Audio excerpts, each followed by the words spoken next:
अस्सलाम वालेकुम प्यारे स्टूडेंट्स। आज का हमारा लेक्चर है वैल्यू ऑफ जी पर। वैल्यू ऑफ जी एक ऐसा टॉपिक है जो कि बच्चों को 9th 10th first year second year हर जगह बच्चों को मेडिकल्स में और डिफरेंट टॉपिक्स के तौर पर आता है। और बच्चों के बहुत ज़्यादा क्वेश्चन इस टॉपिक में गलत होते हैं। क्यों होते हैं? इस वजह से होते हैं बच्चों को ये नहीं पता होता कि जी की वैल्यू कहाँ पे मैक्सिमम है, कहाँ पे मिनिमम है, कहाँ पे जाके इंक्रीज कर रही है, कहाँ पे डिक्रीज कर रही है। ठीक है। और अर्थ एक जो हमारी है वो सब बच्चे एक सर्कल लेकर पढ़ते हैं, स्फीयर लेकर पढ़ते हैं कि स्फीयर टाइप है, बिल्कुल भी नहीं। इसकी वजह से बड़े बच्चों के आंसर्स गलत होते हैं। अर्थ एक हमारे पास स्फेरिकल शेप नहीं है, एक एलिप्टिकल शेप होती है। ठीक है। जिसकी वजह से काफ़ी बच्चों के आंसर्स गलत होते हैं। आज का हमारा कंप्रीहेंसिव लेक्चर होगा जी की वैल्यू के ऊपर कि जी की वैल्यू हमारे पास मिनिमम कहाँ पर होगी, जीरो कहाँ पे होगी, मैक्सिमम कहाँ पर होगी, कहाँ से कहाँ जाते हो कि ये डिक्रीज करेगी, कहाँ से कहाँ पे जाते हैं इंक्रीज करेगी और क्यों करेगी। तो ये बात होती है क्यों करेगी, ताकि बच्चे को पता हो कि क्यों कर रही है। वो भी आपको इंशाल्लाह सब सारा आपको बड़ी डिटेल में समझाया जाएगा। ज़्यादा इस लेक्चर को गौर से सुने। और इस लेक्चर के बाद आपको मैं तकरीबन 2-3 सवाल इसके करवाऊंगा कि जो कि बहुत ज़्यादा मुश्किल तो एमसीक्यूज आते हैं और सब बच्चे का तकरीबन ऑलमोस्ट 100 में से 99 बच्चे एमसीक्यूज गलत करते हैं। ठीक है। लिहाजा आप इस चैनल को सब्सक्राइब कीजिएगा और उसके बाद जब नेक्स्ट वीडियो आए उसको फ़ौरन देखिएगा ताकि आपका बिल्कुल सारा कंसेप्ट क्लियर हो जाए। ठीक है। अभी आपको मैं सारा इसका डिटेल में समझा दूंगा और अगले आपके लेक्चर होगा उसके अंदर इसके मैं 2-3 सवाल आपसे करूंगा जो कि मैक्सिमम बच्चे गलत होते हैं। और इंशाल्लाह जो जो हमारा ये लेक्चर लेगा उसके वो सवाल कभी भी गलत नहीं होंगे। और यही सवाल आपको बोर्ड के पेपर्स और एमडी कैट में वो सवाल के तौर पर यूज़ होते हैं जो कि बहुत मुश्किल होते हैं, जो कि आपके नंबर कम कर देते हैं और आपका मैथ नहीं बन पाता, आप रह जाते हैं आगे।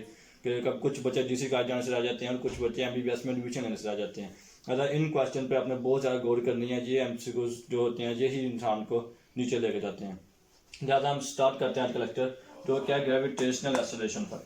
ग्रेविटेशनल एक्सेलरेशन जो होता है वो आपको ऑलरेडी सबको पता होगा कि जो ज़मीन है ना, ज़मीन वो हर चीज़ को अपनी तरफ खींचती है, आप सबको जानते हैं। ठीक है। जब ज़मीन हर चीज़ को अपनी तरफ खींचेगी तो उसके ऊपर जो होता है जो फोर्स गाड़ी होती है जो होता है जी, वो आप कैपिटल जी आपको क्या पढ़ के आए हुए हैं लॉ ऑफ ग्रेविटेशन में। जो कैपिटल जी होता है ना, कैपिटल जी वो एक मतलब कि अट्रैक्टिव फोर्स होती है जो कि हर जिस्म पे कोई ना कोई लग रही होती है। आप भी जानते हैं कि जब हम कोई भी चीज़ ड्रॉप करते हैं, कोई चीज़ हम आसमान की तरफ फेंकते हैं तो नीचे ज़रूर आती है। क्यों आती है? क्योंकि जो ज़मीन है वो अट्रैक्टिव है, वो हर चीज़ को अपनी तरफ खींचती है, अपने मरकज़ की तरफ, अपने सेंटर की तरफ हर चीज़ को खींचती है। ठीक है। अट्रैक्टिव फोर्स लगाती है।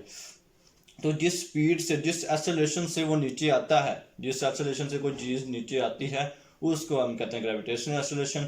ठीक है। वो उसका आपके हमने फार्मूला लिखा है G=GmE/r+h का स्क्वायर। लिहाजा अब आप बच्चों के बहुत ज़्यादा कन्फ्यूजन इस फार्मूले से दूर होंगी। ये फार्मूला आपका यूजेबल हर जगह नहीं हो सकता। क्यों? क्योंकि ये सिर्फ और सिर्फ ज़मीन से सरफेस से ऊपर ऊपर यूज़ होगा। ज़मीन के अंदर कोई इफेक्ट पड़ा हो ना तो उसके लिए फार्मूला बिल्कुल गलत हो जाएगा, या फार्मूला यूज़ ही नहीं कर सकते। तो बिल्कुल जो चीज़ ज़मीन के सरफेस के ऊपर है या ज़मीन के सरफेस के ऊपर कहीं भी है, किसी भी हाइट पर है, तो तब तक ये फार्मूला यूज़ होगा आपका। ठीक है। और यहाँ पे जी भी कॉन्स्टेंट आप जैसा कि आप जानते हैं उसकी वैल्यू भी। और मैस ऑफ अर्थ ये भी कॉन्स्टेंट है। इसकी जगह मैस ऑफ मून हो एक्सेट्रा हो उसका हमें कोई सरोकार नहीं है। मैस ऑफ अर्थ पे पढ़ते हैं ज़्यादातर, mainly question mass of earth पर जाते हैं। तो लिहाजा ये भी कॉन्स्टेंट हो गया। नीचे रेडियस है, रेडियस भी ज़मीन का कॉन्स्टेंट होता है। ठीक है। आगे आता है हाइट। असल मसला आता है हाइट का। ठीक है। अब देखें आप ये बट्टे के नीचे आ रहा है हाइट। ठीक है। बट्टे के नीचे वैल्यू जितनी बड़ी होगी उतना हमारे पास सांस क्या होगा, छोटा होता है। तो अब यहाँ से अगर हम देखा जाए, अगर हम हाइट अगर किसी चीज़ की ज़्यादा होती जाएगी तो उसकी जी की वैल्यू क्या होती जाएगी, कम होती जाएगी। ज़्यादा जब भी जैसे जैसे हमारे पास ये हाइट की वैल्यू जो है ना, हाइट की वैल्यू ये ज़्यादा करेंगे नीचे वाली वैल्यू ज़्यादा हो जाएगी, जी की वैल्यू कम हो जाएगी। ठीक है। और अगर हम ये हाइट की वैल्यू का कर देंगे, ज़्यादा कर देंगे तो जी की वैल्यू क्या हो जाएगी, हमारे पास कम हो जाएगी। अब अगर हम हाइट की वैल्यू 0 रखें, बिल्कुल ज़मीन की सरफेस के ऊपर ऑब्जेक्ट पड़ा है, तो जी की वैल्यू मैक्सिमम होती है। सब बच्चे ये कहते हैं, जो कि कुछ बच्चों का जवाब ऑलमोस्ट 99% बच्चे, जो ज़्यादातर बच्चे इनका जवाब गलत रहता है।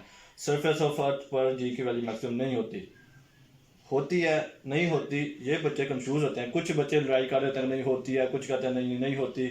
लेकिन इस सब का ना उसका आंसर गलत है जो कहता होती है, ना उसका आंसर गलत है जो कहता नहीं होती। दोनों का आंसर सही है। लेकिन उन सबको ये बात सीखनी चाहिए कि सरफेस ऑफ अर्थ पे सही मैक्सिमम होती है, लेकिन किस पॉइंट पर ये बात मेन मैटर करती है। जैसे कि आपके सामने ये अर्थ मैंने बनाई है, ये इस तरह शेप में होती है एलिप्टिकल। इसके जो इक्वेटर साइड्स होंगे ना, इक्वेटर साइड्स उनका फासला उनके सेंटर से ज़्यादा होता है, मतलब कि ये रेडियस इक्वेटर वाला ज़्यादा होता है, लेकिन जो पोल्स वाला रेडियस है वो कम होता है। पोल्स का फासला ज़मीन के सेंटर से कम होता है। ज़्यादा रेडियस जितना कम होगा जी की वैल्यू उतनी ज़्यादा होगी। मतलब जो पोल्स एंड है ना, पोल्स एंड उस सरफेस पे कोई ऑब्जेक्ट पड़ा होगा तो उसकी जी की वैल्यू मैक्सिमम होगी वहाँ पे, ठीक है, क्योंकि वो सेंटर के करीब है। कोई जो भी चीज़ मतलब वो सेंटर के करीब आ रहा है, और सेंटर के करीब का मतलब ये है कि सरफेस ऑफ अर्थ, जो सरफेस ऑफ अर्थ है पोल्स एंड की, वो सेंटर के करीब है, ठीक है। उसका रेडियस ज़मीन के सेंटर से कम है। ज़्यादा ज़मीन रेडियस कम है, हाइट जीरो है क्योंकि सरफेस के ऊपर पड़ा हुआ है, तो बस वो नीचे बटे नीचे वैल्यू सब बहुत छोटी है, या तो जी की वैल्यू मैक्सिमम आ गई। ज़्यादा पोल्स एंड पर हमारे पास जी की वैल्यू मैक्सिमम होती है, इक्वेटर एंड पर नहीं। उस एंड पे कोई पड़ा होगा तो उसकी वैल्यू कम होगी पोल से ज़्यादा। ये बात कन्फ्यूजन आपके सब बच्चे क्लियर होगी। अब किसी बच्चे ने यहाँ से गलत नहीं करना कि सरफेस ऑफ अर्थ पे जी की वैल्यू मैक्सिमम होती है, बल्कि जो अर्थ की सरफेस है उसका जो पोल्स एंड होगा वहाँ पे हमारे पास जो जी की वैल्यू यहाँ पे जाके मैक्सिमम होगी। जैसे हम पोल से इक्वेटर की तरफ मूव करते हैं, पोल से इक्वेटर की तरफ मूव करेंगे तो रेडियस आहिस्ता आहिस्ता इंक्रीज करता जाएगा। इंक्रीज तो आपका अंडरस्टूड सी बात है, आपको पहले बता के आ चुका हूँ, रेडियस इंक्रीज कर रहा है, बटा से नीचे वैल्यू इंक्रीज कर रही है, जी की वैल्यू डिक्रीज करेगी। जैसे हम नॉर्थ पोल से इक्वेटर की तरफ मूव करेंगे तो जी की वैल्यू आहिस्ता आहिस्ता क्या करती जाएगी, डिक्रीज करती जाएगी। लिहाजा ये आपकी सबसे पहले जो मेन कन्फ्यूजन थी बड़े बच्चों की, वो आज क्लियर हुई है कि जी की वैल्यू पोल्स एंड पर मैक्सिमम होती है, इक्वेटर एंड पे मैक्सिमम नहीं होती, सरफेस ऑफ अर्थ पे मैक्सिमम नहीं होती, अर्थ के पोल्स एंड पर मैक्सिमम होती है, ठीक है। अब उसके बाद दूसरा पॉइंट, ये अर्थ की वैल्यू मैक्सिमम कब होगी, जीरो कब हो जाएगी, डिक्रीज कब करेगी, एक्सेट्रा, पॉजिटिव कब होगी, नेगेटिव कब होगी, उनको अब हम लाइन वाइज लेके चलते हैं। सबसे पहले जो हमारे पास वैल्यू ऑफ जी है ना, उसका हमें पता होना चाहिए, जो कि हम मोस्टली हम जानते हैं कि अर्थ के ऊपर, हम ज़्यादातर क्वेश्चन अर्थ के ऊपर आते हैं, बाकी मून आ जाता है, ठीक है, एक्सेट्रा, वहाँ पे जी की वैल्यू क्या है। तो बाकी जो कंसेप्ट मैं आपको समझा रहा हूँ ना, वो सारा जो अर्थ वाला है वही मून पे लगेगा, हर जगह वही लगेगा, ठीक है। आप अर्थ का गोश्त समझ लें, उसकी जगह मून की जगह पढ़ रहे हो तो मून का भी कंसेप्ट वही लगेगा। बस ये है कि मून पे जी की वैल्यू कम होती है, अर्थ पे ज़्यादा होती है, बात खत्म बस, ठीक है। वैल्यू ऑफ जी होती है जो अर्थ पे होती है 9.8 मीटर पर सेकंड, अर्थ पे जी की वैल्यू 9.8 मीटर पर सेकंड स्क्वायर है, ठीक है। तो अब मैं कहूँ कि ये 9.8 मीटर पर सेकंड मैंने मैक्सिमम वैल्यू लिखी है इसकी, तो ये मैक्सिमम कहाँ पे होती है, मैंने अभी आपको बता के आ चुका, मैक्सिमम होगी at the surface of earth, ठीक है। सब बच्चों का जवाब सही होता है, लेकिन कौन सी सर्फेस पर, क्योंकि ये अगर सर्कल होता या स्फीयर होता, ठीक है, स्फीयर शेप की अगर हमारे पास अर्थ होती तो हर जगह पर इसका रेडियस इक्वल होता, तो हर सर्फेस पे जी इक्वली मैक्सिमम होती, लेकिन नहीं, ये स्फेरिकल है ही नहीं, जो कि बहुत सारे बच्चों का कंसेप्ट गलत होता है कि अर्थ स्फेरिकल है। अर्थ एक एलिप्टिकल शेप की होती है, स्फेरिकल बिल्कुल नहीं होती। ज़्यादा इस पॉइंट को बहुत ज़्यादा फोकस करना आपने कि अर्थ एलिप्टिकल शेप की होती है और ये स्फेरिकल नहीं होती। ज़्यादा हर सरफेस पे जी का जो शेप नहीं होगी, उसके सिर्फ पोल्स एंड जो होते हैं ना, जो एलिप्टिकल चीज़ के, जो एलिप्टिकल आप देखते हैं एग अंडा जो होता है वो भी एलिप्टिकल होता है, उसके जो पोल्स एंड होते हैं वो सेंटर के करीब होते हैं, उनका रेडियस कम होता है, ज़्यादा उस एंड पर जी की वैल्यू मैक्सिमम होगी, ज़्यादा पोल्स एंड जो होंगे उन पर जी की वैल्यू मैक्सिमम होती है। ज़्यादा ये एमसीक्यू आपने हमेशा याद रखना, कभी नहीं भूलना। एमसीक्यू क्या आता है कि at which place the value of G is maximum, ठीक है, at poles and at equator and, ठीक है, एट सी लेवल, ठीक है, और एट K2 आ जाएगा। तो बच्चे काफी कंफ्यूज होते हैं, यार ये क्या हो गया, हमारे पास हमें बात सरफेस होता है, सरफेस ऑफ अर्थ, बच्चे सी लेवल लगा देते हैं, लेकिन वहाँ फिर गलत हो जाता है, लेकिन एट पोल्स एंड बिल्कुल एग्जैक्ट इसका आंसर होगा, ज़्यादा आपने इस पर फोकस करना है। उसके बाद जीरो, वैल्यू ऑफ जी बिल्कुल जीरो कहाँ पे हो जाती है, ठीक है। एक तो है at the centre of earth, बहुत ज़्यादा कंफ्यूजिंग पॉइंट, बच्चों से इंसान सवाल पूछना कि जब सेंटर ऑफ अर्थ पे जी की वैल्यू क्या करेगा, मैक्सिमम। हमने पूछते हैं क्यों, क्योंकि हर चीज़ को अपने सेंटर की तरफ खींच रही है, तो लगता है सेंटर में कोई मकनातीस लगा हुआ है, जो हर चीज़ सेंटर की तरफ जा रही है। आपको ज़मीन को खोदे ना तो उसको तो फिर भी ज़मीन के अंदर ही जाती है, ये होता है कि ज़मीन के सरफेस नहीं खींच रही, ज़मीन का सेंटर खींच रहा है, फिर भी वो ज़मीन के अंदर ही जाती है। तो हम ये कहें कि यार सेंटर ऑफ अर्थ पे जीरो कैसे हो सकती है, वो तो मैक्सिमम होनी चाहिए, क्योंकि हर चीज़ तो सेंटर की तरफ जा रही है, ठीक है। लेकिन आज आपका ये बहुत ही कमाल का जो असल जो कंसेप्ट है, जिसकी वजह से एमडी कैट के बच्चों के एमसी गलत होते हैं, वो आप आ गया। इस कंसेप्ट को आपने गौर से समझना है, गौर से सुनना है। क्या होता है क्या असल में, दरअसल ये होता है कि जमीन का सेंटर किसी ऑब्जेक्ट को आप इधर खींच नहीं रहा होता। जमीन फर्ज जितने भी पार्टिकल से मिलकर बनी है, ये सब इसके जमीन के क्या है, पार्टिकल्स है, जिनसे मिलकर ये जमीन बनी हुई है। जमीन के एक एक पार्टिकल जो उसके ऊपर क्या होता है, उसका कंप्यूटर अट्रैक्ट कर रहा होता है। फर्ज करें एक मैस जो है वो ये पड़ा हुआ है, ये एक ऑब्जेक्ट पड़ा हुआ आपके पास, ठीक है, इसको जमीन का हर पार्टिकल अपनी तरफ क्या कर रहा है, अट्रैक्ट कर रहा है, ठीक है। इसके ऊपर फर्स्ट को ये पोल एंड पर होता है अगर ये ऑब्जेक्ट, ठीक है, तो इसके ऊपर जो जी की वैल्यू लगनी थी वो मैक्सिमम लगनी थी इस ऑब्जेक्ट के ऊपर, ठीक है। तो हमने ये कहा कि जैसे ही सेंटर ऑफ अर्थ पे कोई ऑब्जेक्ट लगा तो अब जीरो हो जाती है। ये कैसे हो गया? तो कोई चीज मतलब आपने पहले ही कहा कि रेडियस भी जीरो हो जाएगा तो इसको इन्फिनिटी हो जाना चाहिए, लेकिन बिल्कुल भी नहीं।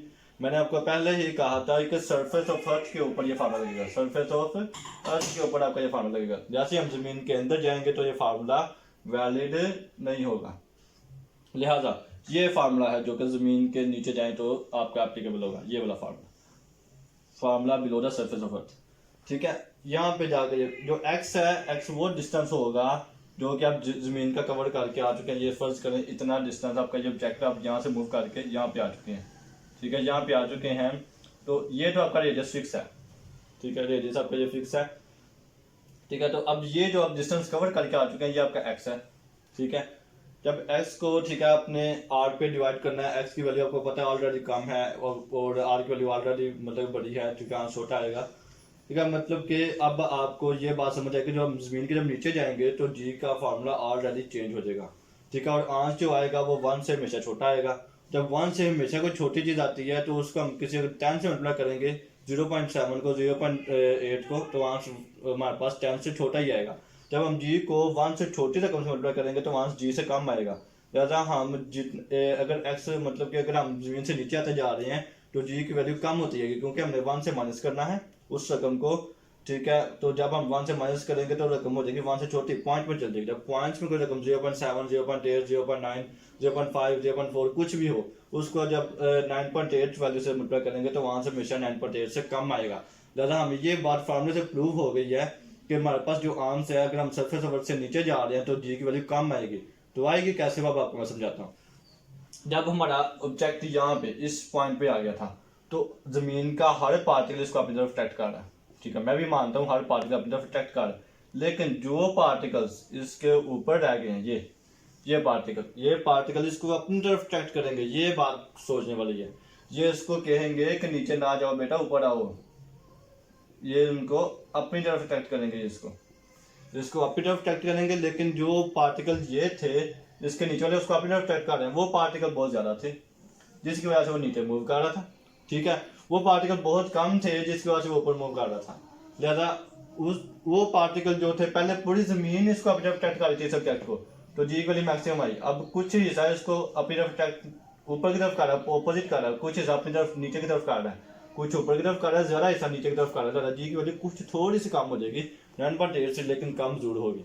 लेकिन जैसे ही कोई ऑब्जेक्ट सेंटर ऑफ अर्थ पे चल जाएगा तो जो जितने भी नीचे पार्टिकल है उसको अपनी तरफ अट्रैक्ट कर लें, ठीक है, जितने भी ऊपर पार्टिकल उसको अपनी तरफ अट्रैक्ट कर लें, जितने राइट साइड पे पार्टिकल हम अपनी तरफ अट्रैक्ट कर लें, लेफ्ट साइड वाले पार्टिकल अपनी तरफ अट्रैक्ट कर लें, सब आपस में कैंसिल हो जाएंगे। सेंटर ऑफ अर्थ पे जी की वैल्यू क्या हो जाएगी, 0 हो जाएगी। कोई पार्टिकल आप मतलब लेफ्ट वाले राइट वाले फैक्टर्स को कैंसिल कर देंगे और अपर वाले डाउन वाले फैक्टर्स को कैंसिल कर देंगे। ज़्यादा at the centre of earth जो होगी जी की वैल्यू हो जाएगी वो 0 हो जाएगी। ज़्यादा इस कॉन्सेप्ट को आपने बहुत ज़्यादा मदद रखना, गौर करनी है और इन फार्मूले को गौर रखनी है, ठीक है, ताकि आपका एमसीक्यूज आज के बाद कभी ना मेडिकल में गलत हो, ना आपका कभी बोर्ड के पेपर के लेवल पे गलत हो और ना आपका कोई न्यूमेरिकल गलत हो, ताकि आप अच्छे मार्क्स ले सकें और अपना अच्छा गेन कर सकें। ज़्यादा 0 कहाँ पे होगी हमने पढ़ी at the centre of earth, आपको मैं समझा दी। आउटसाइड ग्रेविटेशन फील्ड, जहाँ पे ग्रेविटेशन फील्ड एक्टिव नहीं कर रही वहाँ पे 0 होनी है, ठीक है। आउटसाइड ग्रेविटेशन फील्ड एक ऑप्शन होकर वहाँ पे जी की वैल्यू होती है वो 0 होती है, ठीक है। ये आपने 2 बातें याद रखनी है। और जो फार्मूला जमीन के नीचे वो आपको मैं समझा के आ चुका हूँ कि ये फार्मूला होता है जमीन के नीचे, और ये जमीन के सरफेस के ऊपर जो फार्मूला हम हमेशा पढ़ते हैं वो ये है। ये हमने आज तक नहीं पढ़ाया लेकिन हम आ जाता होता है, ज़रा इस पर आपने फोकस रखना है। अब जी के लिए डिक्रीज कब होगी, जैसे ही हम जमीन as we move upward from the surface of earth, जैसे हम ये कोई ऑब्जेक्ट है जैसे अपवर्ड मूव कर रहा है, ठीक है, ऊपर आता जा रहा है तो जी की वैल्यू क्या होती है, कम होती है, क्योंकि हाइट इंक्रीज कर दिया जी की वैल्यू डिक्रीज करके आ जाएगी। आपको मैं स्टार्ट पर ये समझा के आ गया था, ठीक है। आपके पास कोई एमसीक्यू है कि at what point the value of G is minimum, ठीक है, एक एट सी लेवल, एक एट K2, ठीक है, और एक एट मनी लेवल, ठीक है। K2 सबसे बड़ा पहाड़ है तो वहाँ से होगा K2, क्योंकि वहाँ पे हाइट मैक्सिमम होगी, आप जी की वैल्यू मिनिमम हो जाएगी, कम हो जाएगी सबसे, लेकिन ये नहीं 0 नहीं होगी लेकिन कम हो जाएगी, मिनिमम हो जाएगी, सबसे वैल्यू कम हो जाएगी। ऐसे जितना हम ऊपर जाएंगे उतनी जी की वैल्यू कम होगी। और डाउन द सरफेस ऑफ अर्थ, ज़मीन से अगर सतह ज़मीन से हम नीचे आते जा रहे हैं तो जी की वैल्यू फिर भी कम हो रही है। वो आपको मैं बड़ी डिटेल से समझा के आऊँ ये कॉन्सेप्ट। ये बड़े बच्चों का ये कॉन्सेप्ट क्लियर नहीं होता। ये एमसीक्यू बच्चे गलत करते हैं। एक बच्चे ये एमसीक्यू गलत करते हैं सेंटर ऑफ फुट वाला, एक बच्चे ये एमसीक्यू गलत करते हैं ऑल सेंट वाला। ये 3-4 एमसीक्यू हैं जो कि 100 में से 99 बच्चों को नहीं पता होते। ठीक है, और टीचर्स भी नहीं इतना बताते डिटेल में लेक्चर ज़्यादा। इस लेक्चर को इसलिए आपको बनाया गया ताकि आपको आपके कॉन्सेप्ट क्लियर हो सके, आपका एमडी कैट में भी फायदा हो सके और आपका बोर्ड के बदले में फायदा हो सके। As we move from poles to equator and, ये भी बच्चों को नहीं पता होता कि पोल से जब इक्वेटर एंड में जाते हैं तो हमारे पास जी की वैल्यू कम होती जाती है। दादा ये 3 बातें हैं जहाँ पे जी की वैल्यू कम होगी। दादा आपने तीनों का ख्याल रखना है ताकि आपका आंसर कभी गलत ना हो सके। ठीक है, और उसके बाद वैल्यू जी पॉजिटिव कब लेनी है, नेगेटिव कब लेनी है, ये बड़े बच्चों का मसला आता है कि हमारे को कार्य होते हैं कि यार हम पॉजिटिव कब लें नेगेटिव कब लें। क्यों पॉजिटिव लेंगे अगर नेगेटिव लेनी थी तो आंसर गलत हो जाता, सारा न्यूमेरिकल सारे नंबर कट जाते हैं। तो जब हर चीज़ ज़मीन को अपनी तरफ ज़मीन हर चीज़ को अपनी तरफ खींच रही है तो जब मतलब कि अगर हम उसी डायरेक्शन में अगर हम मूव करेंगे जिस तरफ खींच रही है तो हमारी पॉजिटिव वैल्यू होगी। अब जब हम डाउनवर्ड मूव करेंगे तो हमारी जी की वैल्यू पॉजिटिव होगी। जैसे ही हम अपवर्ड मूव करेंगे उसके अगेंस्ट, जहाँ पे ज़मीन हमको नीचे खींच रही है वो ऊपर जा रहा है, अगेंस्ट मूव करेंगे तो जी की वैल्यू हमारे पास नेगेटिव आएगी। लिहाजा ये आपका कॉम्प्रीहेंसिव लेक्चर मैंने दिया आपको कि जी की वैल्यू पॉजिटिव कब, नेगेटिव कब, वैल्यू डिक्रीज कब करेगी, मैक्सिमम कब होगी, जीरो कब होगी, और सरफेस ऑफ अर्थ के नीचे जाते हुए क्या होगी, सेंटर ऑफ अर्थ पे क्या होगी। ये सब एक कॉम्प्रीहेंसिव लेक्चर था आपके पास जी का, और इसको आपने गौर से सुने, 2 से 3 मरतबा सुने और एक एक बात को क्लियर करें। कोई भी आपके दिल में सवाल उठता है, कोई आपके दिल में सवाल आता है, उसको कमेंट बॉक्स में ज़रूर पूछें। इंशाल्लाह आपका जवाब ऑथेंटिक रीज़न के साथ आपको जवाब दिया जाएगा इसका। ठीक है, और इसके साथ अब मैं आपको 2-3 सवाल आपको मैं पूछूंगा नेक्स्ट लेक्चर के अंदर। ठीक है, जो कि बच्चों को कंफ्यूज करते हैं, और मैं आपको पर्सनल बताऊंगा मैं भी पहले दफ़ा एमसीक्यू गलत किए थे। मतलब कि 100 में से 99 बच्चा ये एमसीक्यू गलत करता है, तो हमें उस एमसीक्यू को सीखना चाहिए। मैं आपकी अगली वीडियो इन एमसीक्यू पे बनाऊंगा, लिहाजा आपसे गुजारिश है कि वो भी आप वीडियो जरूर देखिएगा और अपना इस कॉन्सेप्ट को क्लियर कीजिएगा। और बोर्ड में जो MBBS में 1 नंबर या MD-CAT में 1 नंबर या बोर्ड में 1 नंबर की बहुत वैल्यू होती है, बड़े बच्चे 1 नंबर से रह जाते हैं। मतलब ये एक एमसीक्यू जो होता है वो गलत होता है शब्दों का, और जो सब बच्चे नीचे गिर जाते हैं। जिससे अपने 1 नंबर को जरूर बचाएं ताकि आपका MBBS में भी एडमिशन हो सके और आपका एक अच्छे कॉलेज में भी जहाँ पे आपका GC वगैरह में आपका एडमिशन हो सके। लिहाजा आपसे गुजारिश है कि अगली वीडियो भी जरूर देखिएगा और चैनल को सब्सक्राइब कीजिएगा ताकि आपको आइंदा भी डिफरेंट किस्म के लेक्चर्स मैं दिया सकूँ। जी के वाली प्याज दिया है। ठीक है, आप नेक्स्ट मेरे लेक्चर जो होंगे ओहम ला जैसे कि डिफरेंट किस्म के रजिस्टर्स होते हैं उन पे आपको मैं लेक्चर जरूर दूंगा। कूलम ला पे आपको लेक्चर जरूर दिया जाएगा। ग्राफ बच्चों को बड़ा तंग करते हैं। ठीक है, ग्राफ पे लेक्चर जरूर आएंगे। चैनल को जरूर सब्सक्राइब करें, अपने दोस्तों के साथ शेयर करें और कंबाइन स्टडी करें, और इस चैनल को आगे से आगे मतलब कि जरूर देखें वीडियोस। और कोई भी मसला हो, कोई आपको मसला है, कोई आप लेक्चर समझना चाहते हैं इस तरह डिटेल के साथ, तो हमें ज़रूर कमेंट बॉक्स में बताएं। ठीक है, और इसके साथ हम आपसे इजाज़त चाहते हैं। फ़ी अमान अल्लाह।